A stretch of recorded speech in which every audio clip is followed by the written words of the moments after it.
याच्या नवीन व्हिडिओमध्ये आपलं स्वागत आहे। जर चॅनलवर नवीन असाल तर चॅनलला सर्वात अगोदर सबस्क्राईब बटन दिसत असेल खाली त्याला जाऊन सबस्क्राईब करून घ्या, जेणेकरून तुम्हाला आमच्या माध्यमातून नवनवीन अपडेट्स मिळत जाईल।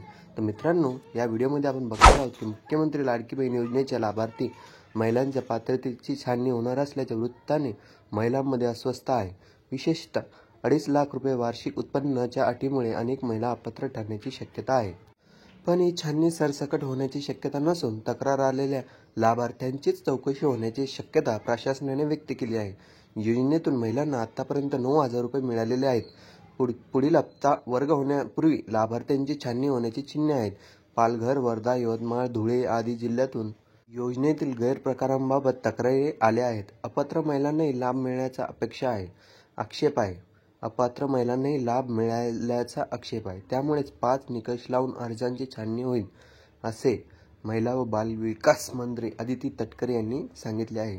2.5 लाख रुपयांपेक्षा जास्त उत्पन्न असलेल्या महिलेला योजनेच्या लाभासाठी अपात्र ठरणार आहेत। त्यासाठी आयकर विभागाकडून माहिती गोळा करण्यात येत आहे।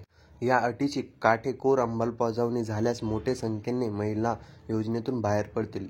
एखाद्या शेतमजूर कुटुंबातील पती-पत्नीचा दररोजचा एकत्रित पगार सरासरी 800 रुपये होतो। त्यामुळे त्याचे वार्षिक उत्पन्न 2.5 लाखांवर जाते। स्वाभाविकच ही महिला योजनेच्या लाभापासून अपात्र ठरणार आहेत।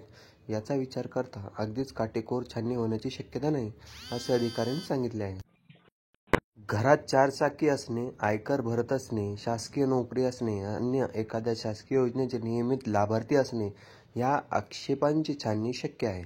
पण 2.5 लाखांच्या उत्पन्नाची सरसकट छाननी अव्यवहार्य असल्याचे प्रशासनाने म्हटले आहे। त्याऐवजी एखाद्या लाभार्थ्याविषयी कोणती तक्रार केली तर तत्पूर्वी चौकशी व छाननी केली जाण्याची शक्यता आहे। ग्रामसभेचे यादीचे वाचन नाहीच विधानसभा निवडणुकीपूर्वी योजनेची अंमलबजावणी करताना लाभार्थ्यांच्या यादीचे जाहीर वाचन ग्रामसभेत करावे अशी अट होती, पण तशी कारवाई झालीच नाही। निवडणुका डोळ्यासमोरून ठेवून सरसकट लाभ देण्यात आला। आता काटेकोर छाननी करण्यासाठी यादीचे जाहीर वाचन झाल्यास अनेक अपात्र लाभार्थ्यांची नावे स्पष्ट होऊ शकतात, लक्षात घ्या। पण तशी शासनाची भूमिका नसल्याचे दिसून येत आहे। तर मित्रांनो, हा व्हिडिओ जास्तीत जास्त महिलांपर्यंत शेअर करा, जेणेकरून आपल्या चॅनलच्या माध्यमातून त्यांना लाडकी बहीण योजनेचे प्रत्येक अपडेट्स मिळत राहील आणि आमच्या चॅनलवर लाडकी बहीण योजनेची प्रत्येक अपडेट दिले जाते। तर सर्वात अगोदर माझ्या चॅनलला सबस्क्राईब करा आणि हा व्हिडिओ जास्तीत जास्त लोकांपर्यंत शेअर करा आणि या व्हिडिओला एक लाईक करा। जर तुम्हाला लाडकी बहीण योजनेसंदर्भात कुठलेही प्रॉब्लेम येत असेल तर सर्वात अगोदर मला कमेंट करा, मी तो सोडवण्याचा निश्चित प्रयत्न करेल। आणि हा व्हिडिओ जास्तीत जास्त शेअर केल्याने माझी चॅनलचा ग्रोथ होईल आणि मी लाडकी बहीणची व्हिडिओ बनवण्यात यशस्वी ठरेल आणि तुम्हाला सुद्धा याची अपडेट मिळत राहील। सर्वात अगोदर चॅनलला सबस्क्राईब करून घ्या, जेणेकरून तुम्हाला नवीन व्हिडिओ पाहायला मिळेल।